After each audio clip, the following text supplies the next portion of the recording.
Stunned Chicago Bears reflect on last-second collapse against Detroit Lions. The Chicago Bears locker room at Ford Field on Thursday night was a picture of disbelief and frustration after another gut-wrenching last-second loss, this time to the Detroit Lions. In a game that seemed to encapsulate the Bears' recent struggles, confusion and mismanagement in the final seconds led to a crushing 23-20 defeat, extending their losing streak to 6 games. The moment of disbelief came as the Bears, trailing by 3 points, stood on the Lions' 41-yard line with 32 seconds left and a timeout in hand. They needed to set up kicker Cairo Santos for a game-tying field goal. Instead, they managed only one final play. A failed pass from rookie quarterback Caleb Williams to wide receiver Rome Odunze near the 3-yard line. Time expired, and the Lions celebrated while the Bears were left wondering how it all fell apart.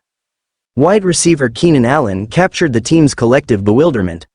"I saw the Lions walking off the field, and I thought, what the hell are they doing? Then I looked up and realized we had let the clock run out. We still had a timeout. It was like, ah." Tight end Cole Kmet, still processing the loss, summed up the sentiment with a question on everyone's mind. What the F just happened? A chain of missteps. Head coach Matt Eberflus addressed the media after the game, explaining that the plan was to move the ball to the middle of the field and call a timeout, positioning Santos for a field goal attempt. However, the Bears struggled to get set, and Williams audibled to a play aimed at Odunze near the end zone when he realized there wasn't enough time for 2 plays. The pass fell incomplete, and time expired before the Bears could stop the clock. "We rehearsed these situations," kicker Cairo Santos said, visibly frustrated. "I expected to at least get a shot.